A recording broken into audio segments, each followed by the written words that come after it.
Adult et amerikansk band fra Detroit. De startet i 1998 og slapp sitt debutalbum Resuscitation i 2001. Det de gjør å integrere vokal med trommemaskiner, analoge synter og elektroniske elementer som går ut i et lydlandskap som tar for seg ulike konsepter om menneskelig kontakt og observasjon. På fredag i forrige uke så fikk jeg muligheten og gleden av å snakke med de før de startet sin europaturné i Praha.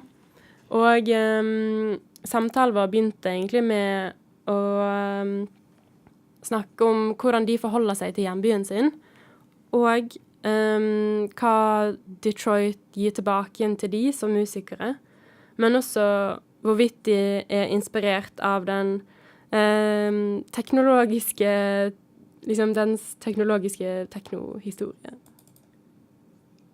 Well, I mean, artistically, it gives back a ton. Yeah. Just having so much energy and history, and really wanting to do our best to be a part of that lineage that we respect so much. But I wouldn't even say, I mean, Detroit is more obviously like techno, but there's so much more in the music history of Detroit, with Motown, and with like sort of early days of like punk and really gritty rock and roll, like with Iggy and the Stooges and the MC5. So there is something just inherent in the city that I think, produces like very raw, I would like to say, original music. I would also say, though, that technology-wise, Detroit is not ahead of the time, and so in the 90s, when everyone was throwing away their analog gear because they wanted to go digital and have the new technology, that's when Detroit started buying all of this cheap musical gear, like $100 909s that nobody wanted anymore. And I mean, the story of the difference between house and techno was the story I've heard is that, Derek May went to Chicago and was blown away by the house scene and started talking with some of the house producers, and they were like, oh, just borrow our 909 and take it back to Detroit. And, so it wasn't even like, it was like shared technology. But I think what Detroit did is use technology in such a simple, rudimentary way, and didn't let the technology be the tool. They allowed the creativity to be the tool, not what you were using. So, and it's even funny for us as a band. I mean, we really don't upgrade our technology very often because I just want to make the music. I don't want to learn a new program or a new piece of technology. What kind of, because you use hardware mostly. I mean, in our studio at home, it's all, analog and equipment. But when we tour, we can't take that old, heavy, big equipment on the road. So for live, it's a different setup of the only newer equipment we have. But it's still all hardware based, except for the backing tracks, which we have to do. Yeah. Because our stuff is so layered. Well, there's just two of us. Well, that's very interesting. How do you change it up when you play something live, when you can't bring your gear to the venues? Well, I mean, one thing that's kind of interesting with it is when we approach writing it for that very reason, the difficulty of translating an album into a live show, we actually started writing the record with everything we use live. So now we can actually play our songs much easier than before. You know, trying to take the studio into a live aspect. Now it's like we just wrote the album with the live rig. Yeah. Do you feel like that is it a creative solution or a practical solution, or maybe a bit of both? I would say it's a bit of both. And I think sometimes, you know, it's important, at least to us, to have limitations, because sometimes when you have too many options, you know, things can get they can start getting out of hand, or maybe meandering, and, you know, you can lose focus. And so I think when you're limited, it's just sometimes better. Yeah, definitely. And you mentioned your new album. It's called This Behavior. And I mean, I've read some of your interviews where you've talked about it, but I would love it if you could just, like, with your own words, describe what it is about. Do you want to add something in here? No. But as far as like the, you know, the content of this behavior, I mean, you know, living in the US right now under the current political system is quite difficult at moments. You know, when you have a president who is an reality TV show person, you know, just living in this globalized world, and like, you know, that analysis of like where are we going as humans. And I haven't glitched out, have I? No, you haven't. It's really good. It's really good.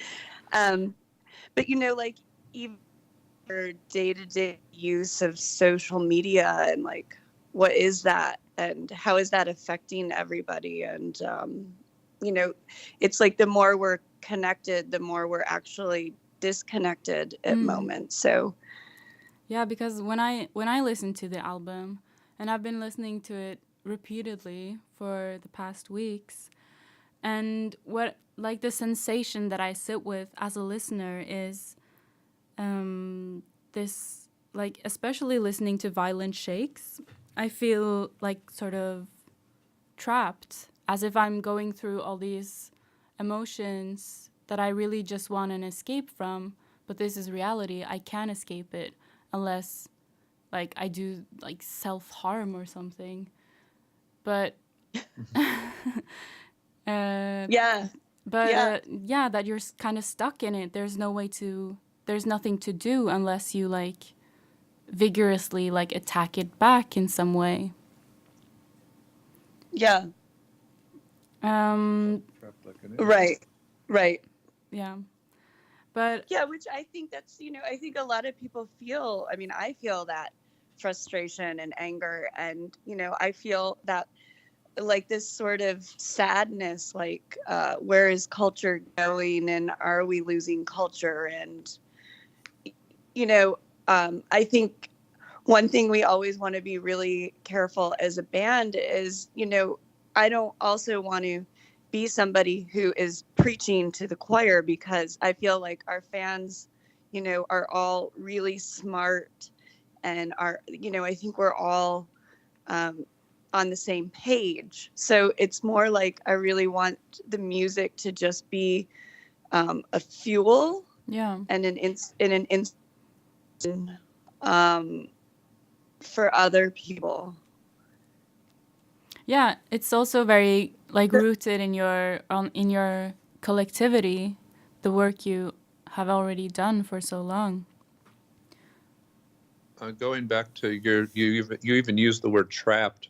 I think, you know, that's nice that you came to that, because in the song "Lick Out the Content," there's a lyric, "I'm trapped like an animal." And when we were coming up with what we were going to do for our merchandise for T-shirts, that became the lyric that we both I found that to be very encompassing of a lot of the feelings on the record. And so we made a t-shirt for that said that. Unfortunately, we don't have merch on this tour because we're flying and training and all kind or hiking hiking to our next show. I want to talk a little bit about your lyrics, since you talked a little, or since you mentioned the lyrics, Adam. I found it really interesting that you're able to talk so abstractly and or sort of fragmental about psychological issues, such as being trapped like an animal, or just observations. And I really like the song "Good Deeds" from the album "Why Bother." So my question is, do you see your collaboration as fragmented, or how do you see your collaboration in that sense? That's a good question. I mean, I think we're both, even like in our visual practice, we're both very interested in fragments and how those things come together. I mean, it's something we certainly talk a lot about, actually. Yeah. I mean, maybe working together too, we don't have to finish thought sentences anymore. But that's... Well, I think, when you have things, I keep losing my voice. When you talking really about. Oh, when you have things that are fragmented or disjointed in a sense, I think it gives a little bit of room for chance, which I think is much more interesting than things that are sometimes like overthought and over-resolved. Because then it's really like, where is there kind of any mystery or anywhere that, you as a listener or a viewer can go. Like there's nowhere for you to take it on your own. So I think one thing that Nicola is really good at, if we're speaking just about the lyrical content, is by not spelling out the meaning of the lyrics, they can have a very universal meaning and they can have a very personal meaning. So I think something like this behavior, to me, and I, the funny thing is I never asked Nicola what her lyrics are about. And for me, it can mean something very much about the political climate we live in, but it can also be very personal about just, looking at your own behavior, whether it be, I got to stop drinking so much coffee to I need to be a better person. I mean, it can mean so many different things, and it can be a serious read or a simple read or a absurd read. But that's nice. I mean, it's also possible for the listener to find themselves in the song if it's exactly. And if you can't make it personal, there's nowhere to end. It's very, I don't know, that to me is very one-dimensional if it doesn't do that. Yeah. But and I think it's a special lyricist that doesn't have an ego that has, it's like when you have too big of an ego, it has to be, this is my song and this is what it's about. But I don't think Nicola has that. It's very much like, I have some ideas of what this is about, but I want you to have your own relationship to it. Yeah. That's a very good way of like practicing and like sharing ideas and sharing music. But how do you make this together? Does the lyrics come first and the beats later? or the music come after? I mean, we really never have a formula for it. It's very random.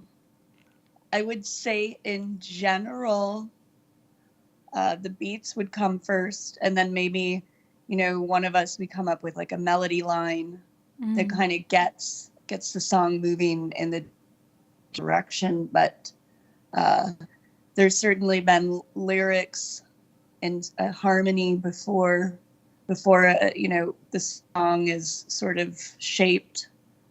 It's always different. I mean, I think that's sort of the fun aspects of writing a song. It's just so random, and sometimes it's like, holy shit, how did that come together? You know, in like 3 minutes, like it's already forming. Yeah. And other times it's like times it's 3 weeks. 3 days, and then you're like, throw it out. Yeah. Do you have a lot But, of? you can take a song. What? I'm sorry. What's that?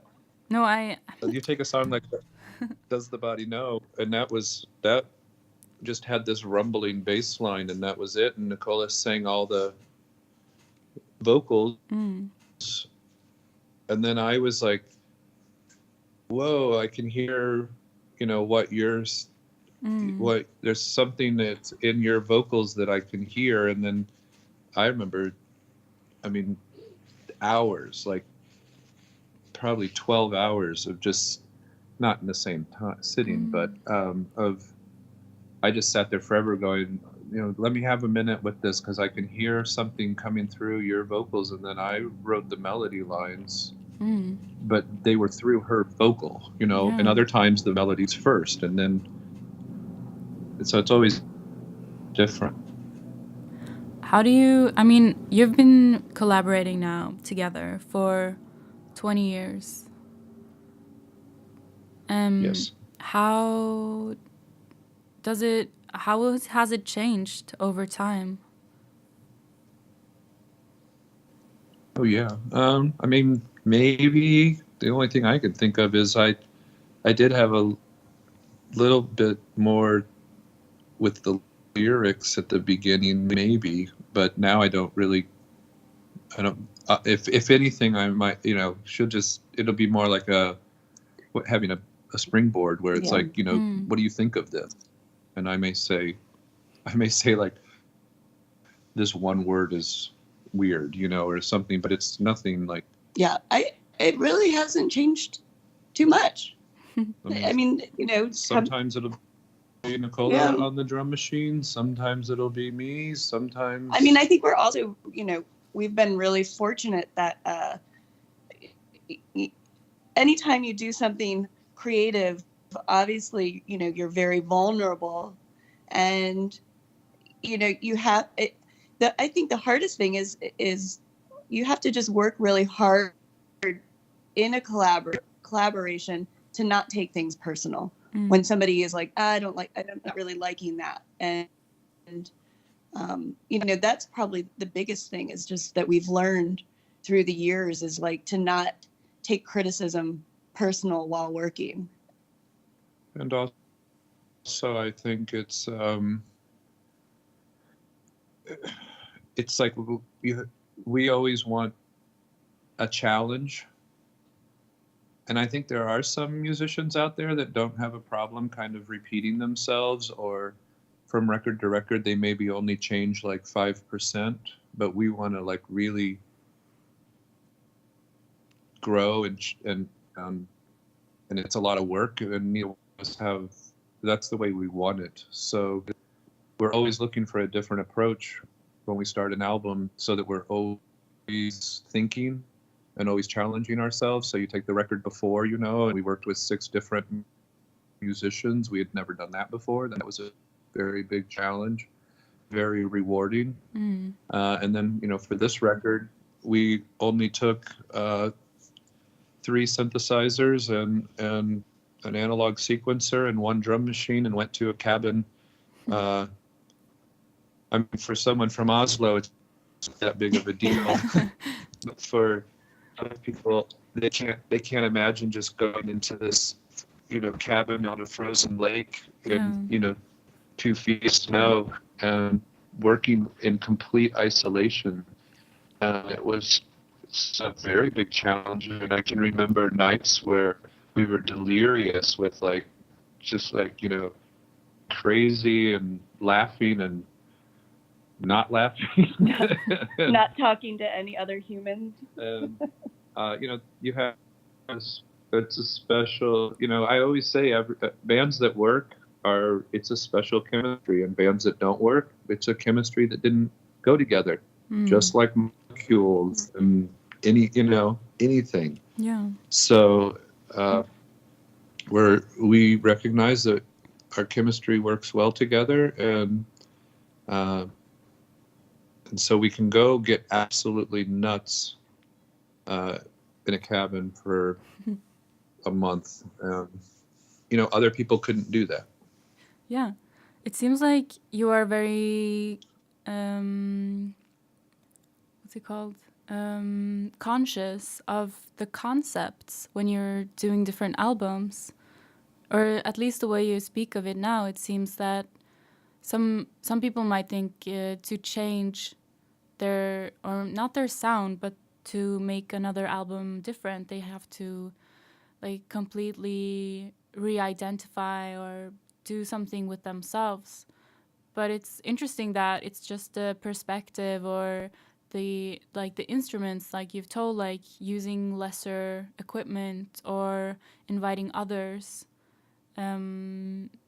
So it's. Yeah. I think ever since, Resuscitation, our first album, was actually 4 12-inches that were brought together. And when we did that, that's when I think we started realizing that all of our 12 inches even had overarching concepts. The first one was all about furniture, whether it be a car seat or that's detachable legs, or a lack of comfort, or the missing was about a bed being missing. It's all this is about furniture. And then New Phonies, it was everything was about communication, and that was even before the iPhone. Yeah. And so then when we took our first record, Anxiety Always, when it would, we started, before every album started, we do sit down and we have discussions about what are we interested in, what will this next record be about. Why Bother was all about not only themes of horror in relation to the history of horror music, but also just horrors of human behavior. And from cult leaders to the first woman executed in an electric chair, all those kind of. And then I would say the only album was The Way Things Fall actually had no concept. We just started writing, and then we all of a sudden were should just be writing a 12-inch, and then it became an album. And then that's when I think we started going back and sort of massaging everything into a concept. But otherwise, yeah, it's always started ahead of time. Yeah. So could you say that you sort of have an artistic, or of course you have an artistic approach. I'm just thinking, since you both have studied art, maybe that has something to do with the way you also create your albums. I think absolutely. Yeah, certainly. It's very important to us. How do you come up with the concepts? Do you talk together, or does one of you have an idea, I've been thinking about this for so long, do you want to brainstorm on it? Yeah, I think also it's sometimes relational, is that a word? To maybe some of the visual work working on at the time. And or maybe even, what we're reading. For some time, I was really having a hard time wrapping my head around the idea of being a performer and entertaining people, and what does that mean? I think it's something that you go see a band play and you don't really, you know, it's just a given, like they're a band, they're playing music, they're there for your entertainment. But I think on the other side of the stage, it's to me, it's a strange thing to do, to be in this position to entertain people. I think it's more the acceptance of, like, at least for myself, of like, this is what I do. And this is who I am. I just feel like I've had a really strange relationship to the idea of being like the front person or the singer. Yeah. And so it's really taken a long time to like accept that role and actually in that role. But I wouldn't say it's like non-reality or like anything, like, because I feel very much like we're a band. We make music and we play, you know, we put on a live show. It's not like, it's very real. Yeah. It's not like, it's not a performance, because we also do performance work, like as part of our visual practice. And that is actually a non-reality, because we're assuming these roles that really are not us, that we've created. Whereas this is very much like visceral. This is real. It's not a dog and pony show. Yeah. And, you know, it's also like this situation that I think sometimes people forget, like, you don't know, like when you go see a band play, like you don't really know what that person's endured, like to get onto that stage at that moment to entertain you. And sometimes, you know, like a performer, you know, a musician can put on a really bad show just because the energy is, you know, it's you're just not in a good place. And there's also that sort of transference of energy between the audience and the performer, which I think, you know, is a really interesting concept. Because if you've got like a couple really fucking annoying people right in front of you talking or, you know, being rude, laughing, you know, you're very much, at least I am, connected into that. Like we're all sort of working together at this point. I think that was the hardest thing over the years, was getting a balance between being present, being real on stage, and yet still having some sort of shield or guard. Well, like a persona you could go into and still do a good show. Like it was interesting. We had dinner with the promoter here in Prague last night, and he's a big fan of our band and had flown to Berlin a year and a half ago to see us. And he said something about how good the show was, and we said, man, we were like, do you know how bad our day was? And he was like, no, what happened?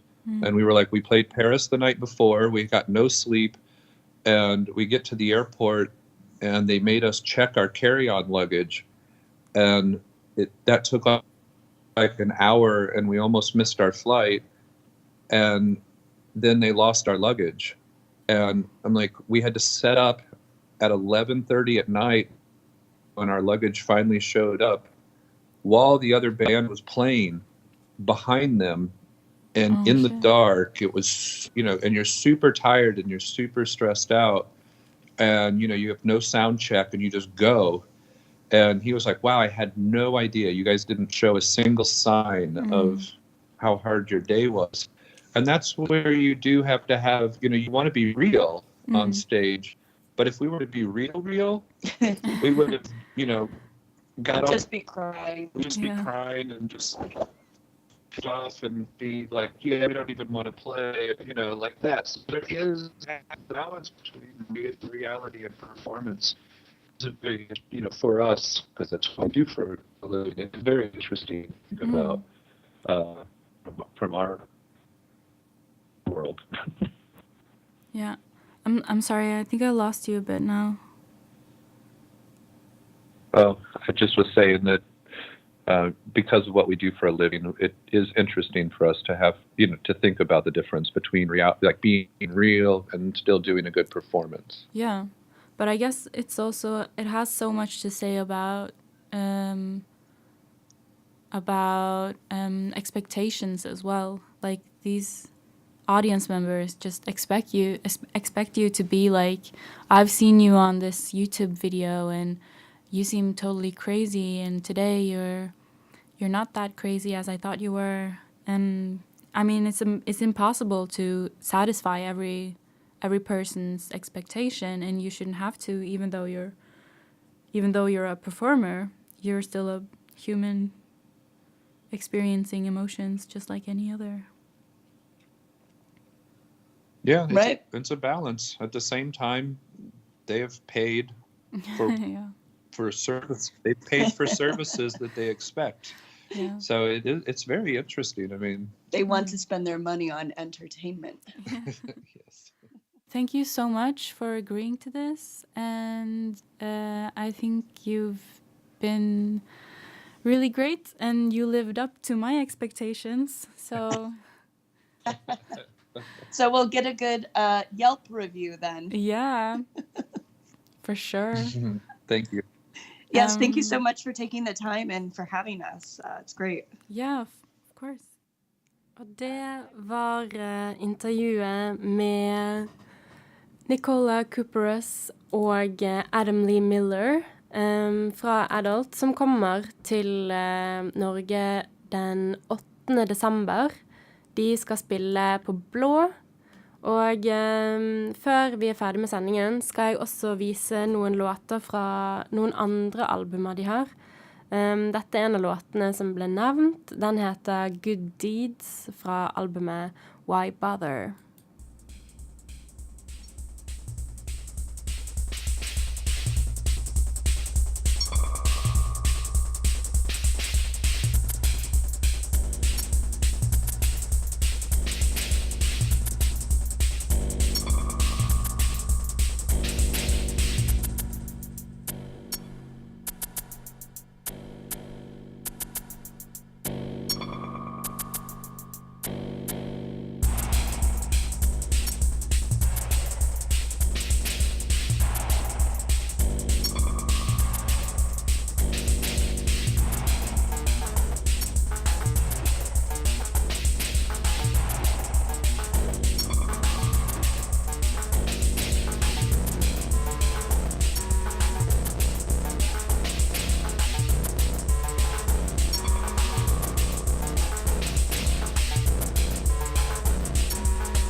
Det var Good Deeds fra albumet Why Bother.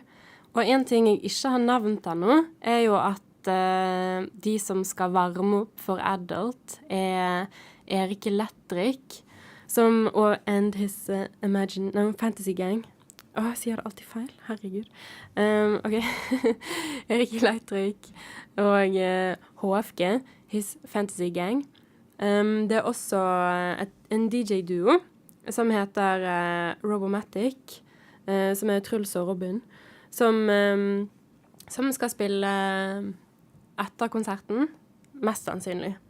Men det blir en skikkelig jeg tror det blir en skikkelig kul konsert, og jeg gleder meg masse. Som sagt, 8. desember. Jeg skal fortsatt vise noen flere sanger av Adult, og denne heter så godt som I Feel Worse When I'm With You.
Vi går rett videre til neste sang.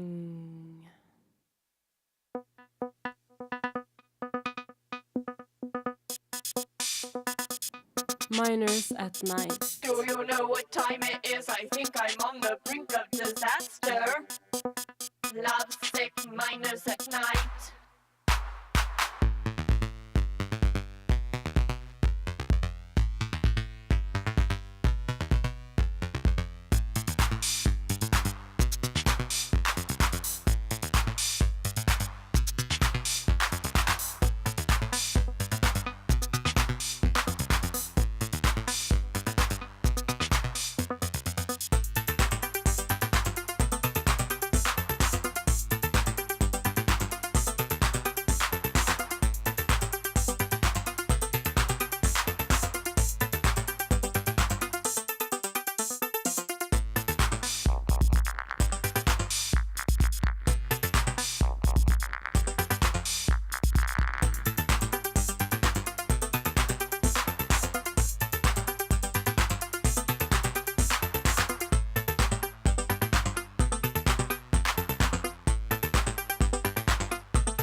what time it is. I think I'm on the brink of disaster.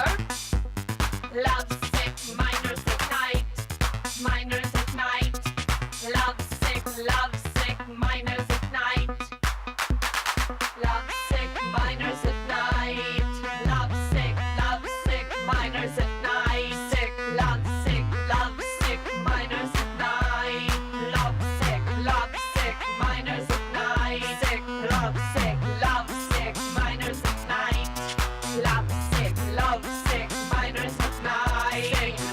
Sick, lovesick miners at night. Lovesick miners at night. Sick, lovesick miners at night. Lovesick miners at night. Lovesick miners at night. Lovesick miners at night. Lovesick miners at night. Sick, lovesick miners at night. Sick, lovesick miners at night. Sick, lovesick miners at night. Lovesick. Det var, som dere sikkert hørte, Lovesick Miners at Night. Også av Adult. Den forrige låten var fra det første albumet deres, som het Resuscitation, som bestod av 4 12-tommere. Jeg tenker vi skal høre en til sang før denne sendingen er ferdig. Og så skal jeg si litt om hva vi i Ugly Grrrls skal gjøre videre. Men mer om det etter denne låten som heter Bad Ideas. Det er fra albumet Gimme Trouble.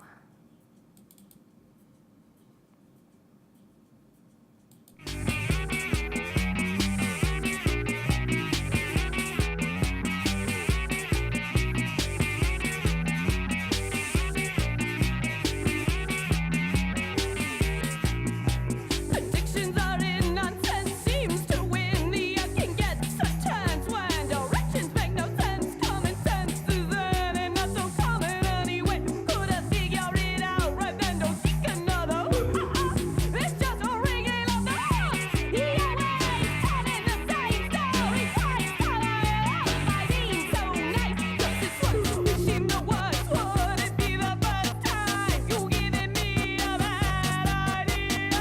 Oh, you giving me, you're really giving me. Oh, you giving me some bad ideas, some bad ideas, some bad ideas, some bad ideas, some bad ideas. Oh, you giving me, you're really giving me. Oh, you giving me some bad ideas.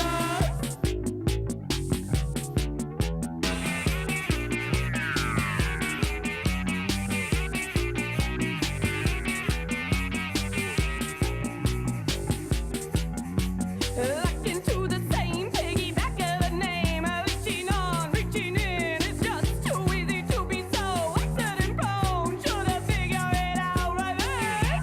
Yeah, we're telling the same story twice. Color it up by being so nice.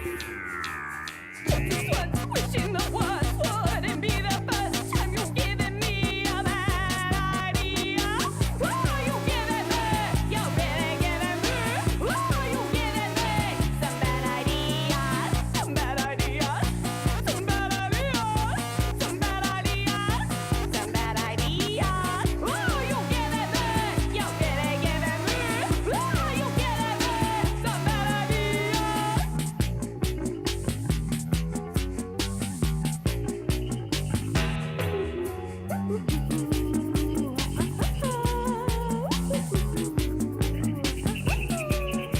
You gave me ideas, bad ideas, ideas I never had before. I never had bad ideas like this. Bad ideas, do you know what it's like to have bad ideas like this? Bad ideas, possibly the worst idea I ever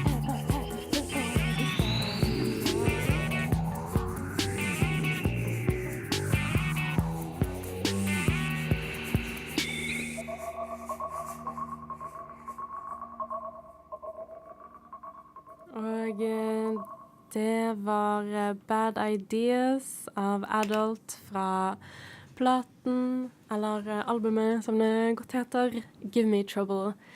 Og det var den siste låten som jeg skal spille for dere i dag, for nå timen snart omme.